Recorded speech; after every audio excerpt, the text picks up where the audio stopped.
Noemi, thank you so much for being here on Flute Unscripted. It's a pleasure to have you. Thank you so much. I'm really glad to be here with you. I wanted to learn a little bit more about you and your start. It was fascinating reading about you, learning more, and watching your performances. You're a riveting artist.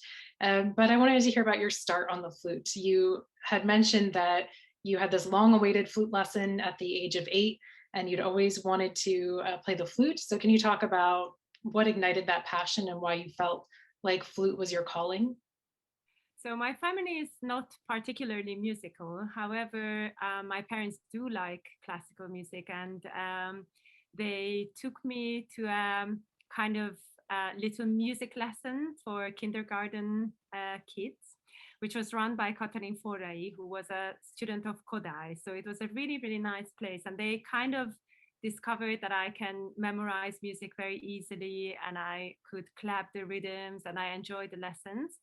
And then I had a great friend who lived in the blockhouse where we lived, and she played the flute, and I kind of just fell in love with the flute. And because my parents thought that I'm probably musical just based on these weekly little lessons, they allowed me to go to the same teacher with her.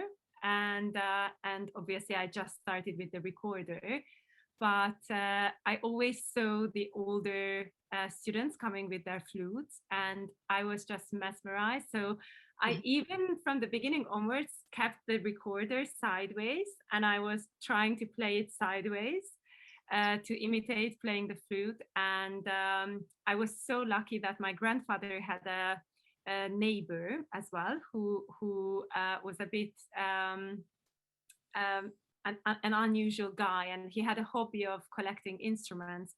And in fact, he had a very old American flute, a silver flute, that he basically just gave me as a gift. And I think it was an excellent flute. I mean, I just remember that when I blew into it, there was this beautiful sound. And after about um, maybe half a year or so, so just very, very early uh, during my studies, so to say, when I started to play, I kind of knew that I want to be a flutist. And I had this memory, and then a year or two ago, I found this notebook at my parents' place where I write. There was a school task where I should. I needed to write about my goals when I grew up, and I described that I want to become a flutist, and that I'm gonna give concerts, and I will invite my teacher to my concerts, and all sorts of, like, it's very detailed, and it's Wow. funny to see how much of that actually came true, and it really just became my life. Yeah, You so have that's to frame that and hold on to that. yes, absolutely. And I know that your mom is a big influence and a big inspiration to you. Another strong female figure in your life is Frances Blaisdell, who you studied with. Can you talk about living in the States and studying with her and your relationship with her? Yeah, so we moved to the States for a year. My mother was working at Stanford University. She's a researcher in psychology, and she spent a year at the Center for Advanced Studies in Behavioral Sciences. And so I knew at that time already that I wanted to enter the conservatory, the Bartók Conservatory in Budapest, which is a specialist secondary school for gifted young students between 14 and 18, and it specializes in classical music. And so I knew that I need to do my entrance exam during this year, and wanted to find a suitable teacher with whom I could work with towards this audition, and just improve my knowledge, obviously. And someone recommended us Frances, and we didn't know her. She worked at Stanford, obviously, at the time, and I think she didn't really see anyone my age. I was just turning. I was 14, I think, when I first met her. Just turned 14, probably. So I was really young, and I don't think she actually worked with young students like me on a regular basis. So she wanted to hear me and see me, and she said, "All right, that's fine. I can come to her and play to her once." But I think she wasn't very enthusiastic at first. And then I went, and then I think she saw how serious I was. I think she was probably seeing that I was really determined and I really really wanted to learn. And so she said, yes, that's fine to see me. And she obviously, these were private lessons that I was taking from her, although it was I could see her at the Stanford Music Center, which was amazing Oh, because I could, still hear some of her other students and just be sure. part of the vibe. So I remember that it took from me real determination actually to attend these flute lessons, because my parents said, okay, that's fine, this is amazing, but you have to work to make this happen. So I was babysitting and doing all sorts of extra work after school to be able to take these lessons from Francis. And I think therefore I really was so concentrated every time when I saw her, because I knew how hard I worked for these occasions. And I think it was quite interesting. I remember that she was very strict with me at the beginning, and it took us, a while really to get to know each other. But I think then it became a very special friendship. So she kept in touch with me her entire life. And Oh, I then moved back to Budapest, and she would call me and speak with me on the phone for an hour and a half, which was at the time extremely unusual, because it cost a fortune to call yeah. overseas. And yeah, and she would ask me to send her recordings of my playing, and she would call me and give me feedback, and would ask what I'm working on, where I want to continue my studies, what summer course I'm going to. And she was giving me lots of advice and just gave me actually lots of critique as well about what I was doing, which was incredible. And I think at the time, because I was so young, I mean, I knew who she was, obviously, and she told me lots and lots of stories. But I don't think I could understand to the degree what it meant that I was studying with her. And it's quite interesting that as I age, or as I really, grow and learn new things in life, somehow I learn every stage. How much she actually taught me in that year. It's quite incredible. And I think mainly what she taught me and what struck me was this determination, but also this enthusiasm and this perseverance that she had. I think she was obviously so old when I became her student, and she played every day. She practiced every day. She was fit, both mentally and on the flute. And I think that was an incredibly positive example for me, and kind of helped open my wings and believe that I can try to do my own things the way she did hers. What do you think she'd be most proud of you for now? I'm really hoping so. I mean, I'm sure if knowing her, I think she would be very proud, and then she would be like, you know what? There is the Raise next. the bar, yeah. I think that would be her, and I think that is also a little bit who I am. Yes, So yeah. I think I learned that as well. That that there is always space, and there is always more to learn, to experiment with. And I think that's really nice.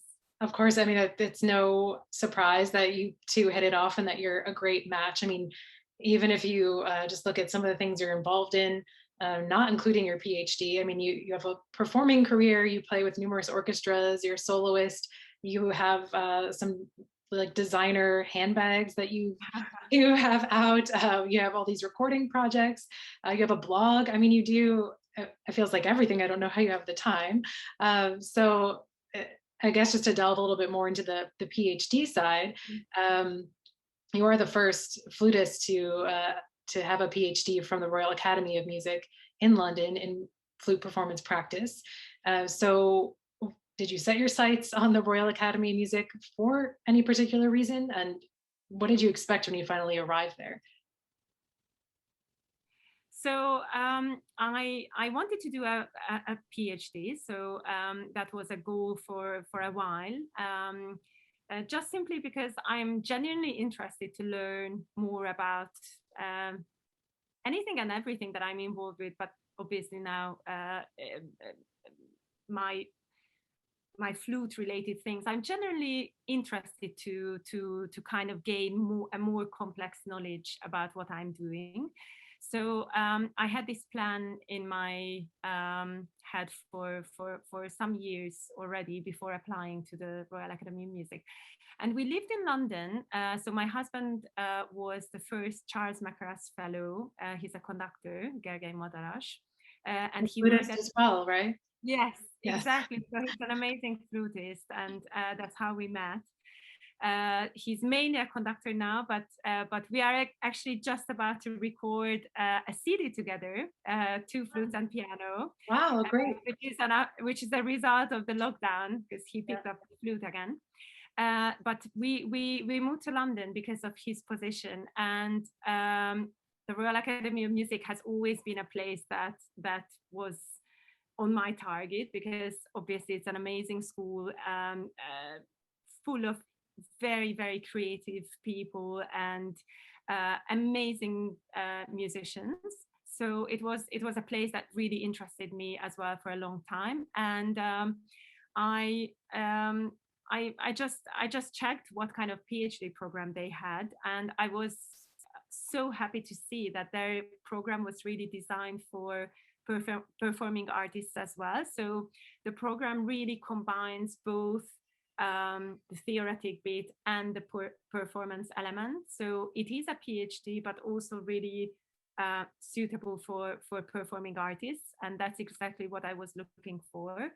Um, so I decided that well, I need to become the first flutist to do that. So I just needed to prepare everything the way that I can succeed. And I applied first very shortly after the birth of my first daughter. So she was only I think 3 months old, and I had unfortunately really serious complications after giving birth. So I was in hospital for several weeks.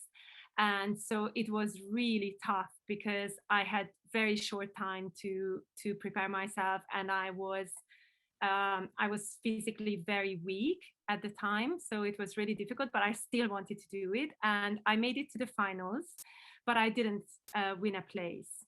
And I was absolutely devastated. And I mean, after this whole series of happenings, just being in hospital, being a new mother, and all of that, that really hit me very hard. And I was for a moment thinking, am I really, am I really on this level that I can ever make it to this school, to this really, you know, I mean, it was very clearly a huge challenge to me, and I wasn't really sure at that moment whether I can rise to it.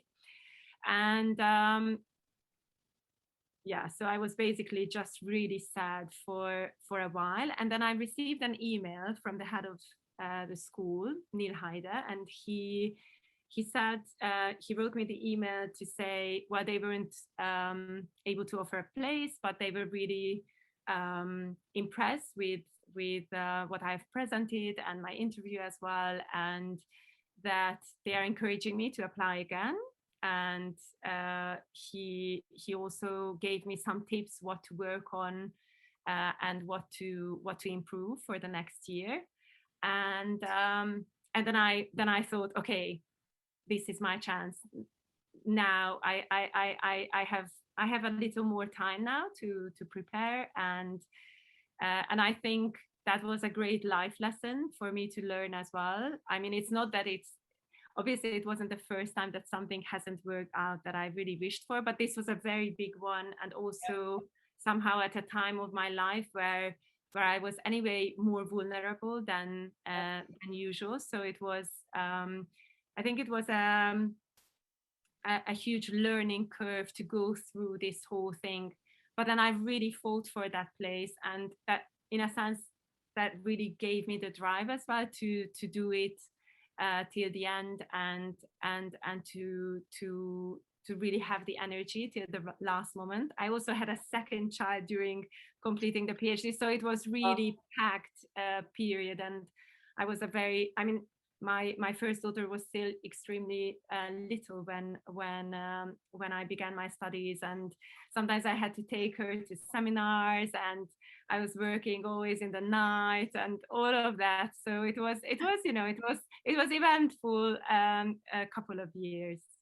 Well, yeah, and you're really vocal and open about wanting to discuss those sort of things, and that mothers and women should share their experiences juggling things, and motherhood, performing careers, and how you kind of do it all. So, are there any experiences from that time in your life from now that you want to share? So I think I really think that is super important. So as you mentioned, my mother is a great inspiration to me. She had 3 children and a really substantial career as a researcher. And so I kind of grew up thinking that, you know, this just works, and she never complained, and she has amazing energy. So I kind of thought that this is just absolutely normal.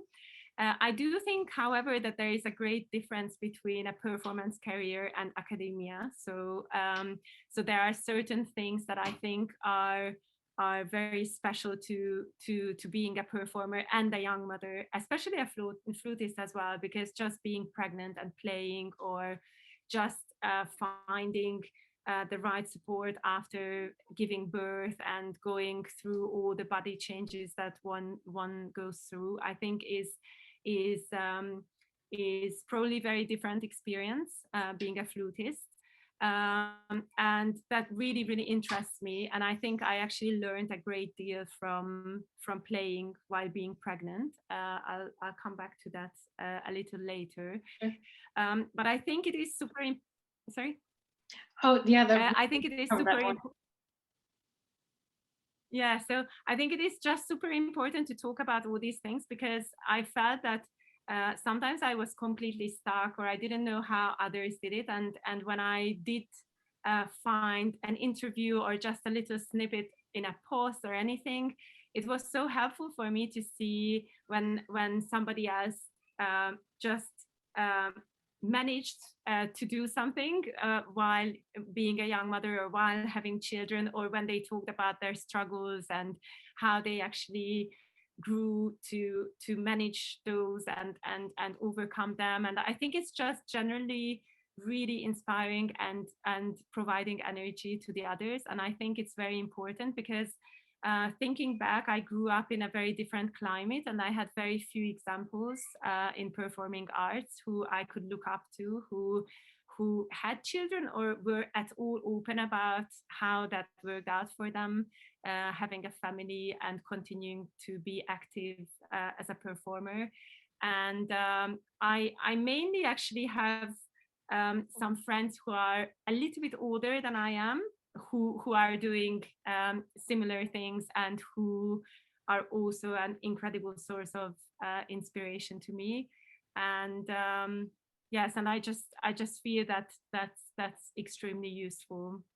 So instead of focusing on the idea of having to choose one or the other, have a career or have a family, and focus on how different they are there areas of your life where you find that they help one another, where having a family has really enhanced your career and helped you in that part of your life, and vice versa, where having a career has given balance to having a family? So I think it is very intense. It's always very intense, but I think I have profited so much from this, and I have also kind of a technique that I used to use when I was younger. So when I Oh, went to the yes. when I went to the conservatory, which was a specialist school for classical musicians, I also continued to go to the high school, or to the school where I used to go, which was um, well, it is one of the top schools in Hungary, so it's a very competitive school. And I completed the two of them parallel to each other, which is a very unusual thing. And it was already something which was impossible to almost manage, because there was so much to do in one and the other. So I needed to be absent here and there and try to find a way to make a schedule that can fit the two schools together. And I kind of developed a technique where I feel like I slipped from one reality to the other. So when I felt that I wasn't doing well enough in music, I kind of just was leaning towards the academic school and just putting my focus there, and I could relax myself on the music front, which usually helped me to actually become better. So when I wasn't just so focused on that and feeling, oh my god, I'm struggling, but I could just let go because I had another place as well. I actually just eased me up so I could grow again, and vice versa. So I kind of always found this way of leaning from one to the other, which I'm also doing now between family and work, I think. So I feel like when I'm like, if I'm feeling that things are not going the way I would like with the flute, it's just incredible that I can feel, well, I have a family and here I am, and oh, my kids are just incredibly sweet, and how beautiful Yeah. it is to be with them. And then when I'm super struggling with them, or I feel like, oh my god, am I doing this completely wrong, then I can feel, well, at least I have something I built with the flute. But I just feel that's really helpful, because so I don't I escape tensing up in one or the other, I feel. So that is kind of a thing that I really learned. The other thing, I think, which I learned through all sorts of health issues, and also mainly through motherhood, I feel that there isn't an ideal scenario point. There is never an ideal scenario. So I feel like when I was younger, I always thought, okay, I need to create an ideal scenario to thrive, right? So and then all will be just good. And Right. and then, of course, it wasn't ideal, because something always happened, like the bus was late, or my flute had a problem, or I don't know, I got a stomach ache, or this or that, and there was always something happening. And I thought that, of course, this is just me, because I'm not professional enough, and it will all come together, because the professional ones, for them, it just works out and it's just ideal. That's how I kind of imagined, I think. And I think I learned that there isn't any ideal, and we shouldn't even await ideal, and you just grab the situation and make it grow, and you do it yourself, like every single step of it, you do it yourself. And I don't await ideal anymore. I know that there isn't ideal, and I think that removed from that removes something which also kind of freed me up. I feel that um, I just think, here I am. This is how much I can give. That's it. That's how much I am at the moment. And because the situation is really telling me that that's the most I can now do, it also kind of takes off from my shoulders the responsibility Pressure. that I would have needed to do more or whatever. Right. Because I think there is never an end. That's the most difficult in arts. You can never say, yes, you practiced enough, or that was good enough. There is always better, and there is always more. And that's why it's so fascinating. But I think that puts a lot of pressure as well on a performer. And this really helped me to just take that in a more healthy way, I think, and just understand how you live this life, and just know that there are limits in a certain situation, and you just let yourself go, and actually enjoy that moment that you can do it. And that's also true that when I now make music each time, it's like, oh my God, I can play now and it's so good. And I just feel a huge enjoyment, which before was just normal. I could pick up my flute anytime. And so I think all of these changed and taught me great lessons. I wanted to pick your brain a little bit about pregnancy and playing flute because you have played all the way up until almost giving birth. You've played concerts. So, how does it change your breathing? Maybe your nerves a little bit. Do you what differences do you notice? Yes, actually, it's very interesting that I think I was completely confident playing the flute throughout the pregnancies. There was one thing that I really lost my confidence with, and that was memorization. Hmm. So I still I kept playing quite a few concertos while being pregnant. And during my first pregnancy, I was to play a concert with two concertos. So Mozart, I think Mozart G major concerto and Bach B minor suite. So very traditional repertoire. So I had them memorized, but then on one of the rehearsals, I just really my memory slipped, and I kind of got lost. And actually, during the pregnancy, few times it happened to me, for example, that I went to the wrong airport when I was traveling, or Oh no. this kind of thing. Like Yeah. time to time, my concentration slipped, and that was very much better during my second pregnancy. However, I kind of was scared to experiment playing by heart. So in fact, I'm playing quite a lot of the repertoire by heart on this recital, which is coming up, and that was a big thing because now I thought, okay, I want to get back to that. I want to play lots by heart, and so that was a big thing now for me. That was something that really interested me in relation to this concert. Uh, During my second pregnancy, see, my last concert was 3 days before giving birth, and I played a concerto exactly on the last first day of the 9th month or something like that. So I was really huge, and I think by that time I was really good with really playing being pregnant, just because um, I started to actually almost research this state for myself, because I realized that there is one thing that I feel really pressured about, and it's time. And I think many women do feel pressured about time, that, oh my God, you have to do certain things in certain time. And so I was thinking that, where do I see the span of my career? So how long am I going to play? And this first started to interest me when I played in the Vienna State Opera, and I heard Edita Gruberova sing.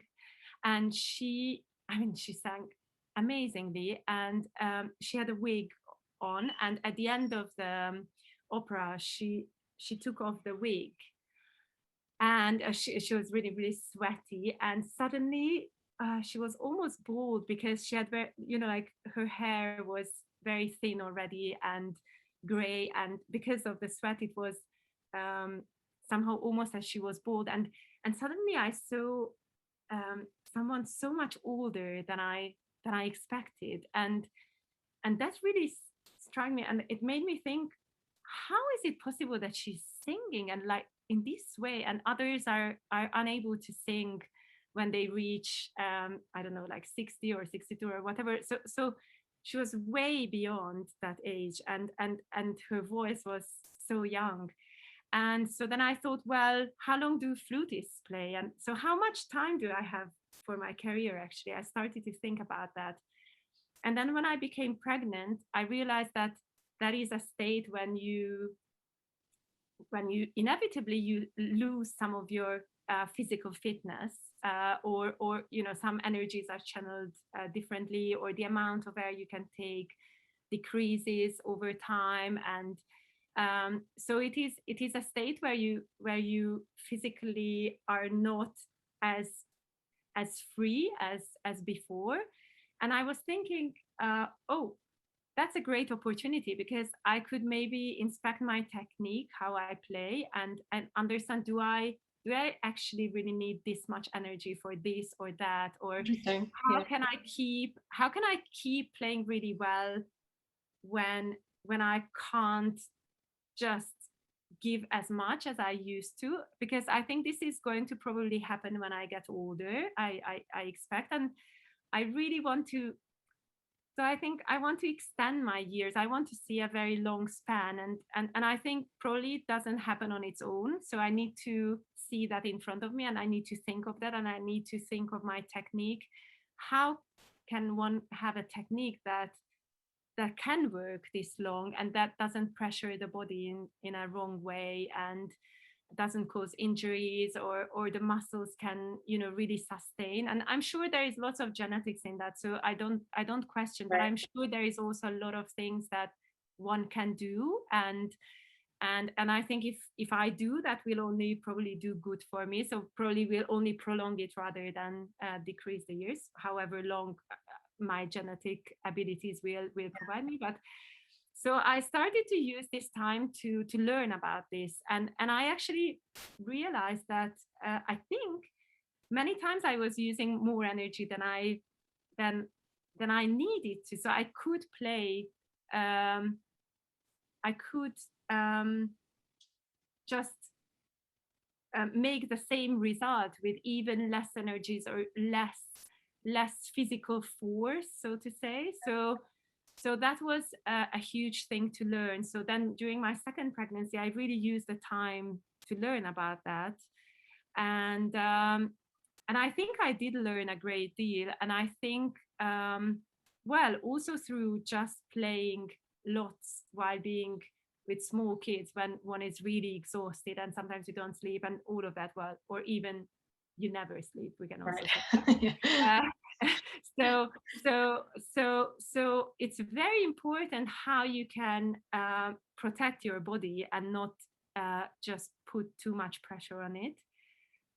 So I think that was something very interesting for me, and I feel much more confident, and I'm really thinking of all these and trying to continue my experiments while also not being pregnant, but to think of these things and think of them really seeing all of these technical things in the long run for my later years as well.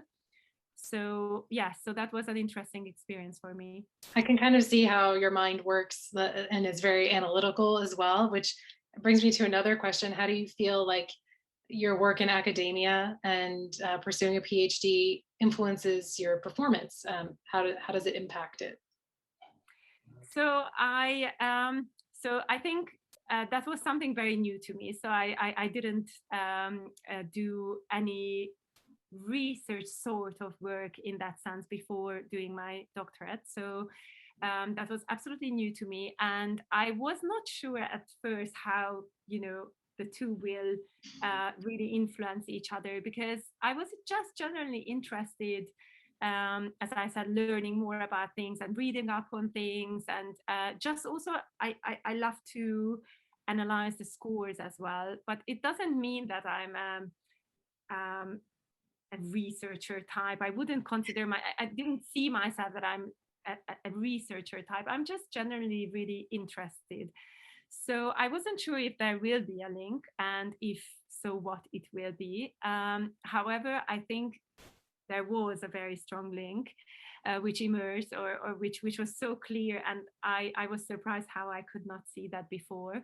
And I think throughout the PhD, I learned that I need to be able to summarize things very, very precisely. So I need to be able to enlarge things to the smallest detail and see every little detail and be able to explain. But I also need to be able to encapsulate something to a very, just really see it as a whole, and make summary of it. And I think that is a technique which is extremely useful for performance.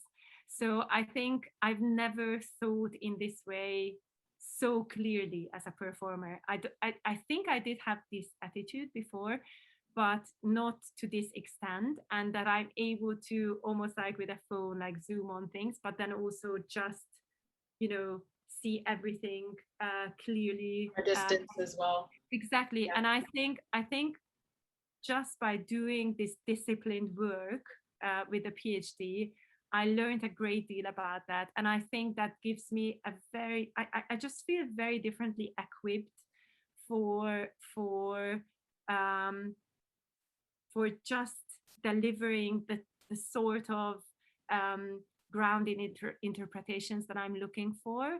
And again, very funnily enough, I think knowing all those details and being able just to make a capsule of the whole uh, also lets me kind of be more relaxed. And another thing is just because it was really a big challenge, and just because I learned that every step of the way I needed to make things work, and every step of the way um, it wasn't necessarily easy, and sometimes it was very hard as well, but it was very rewarding.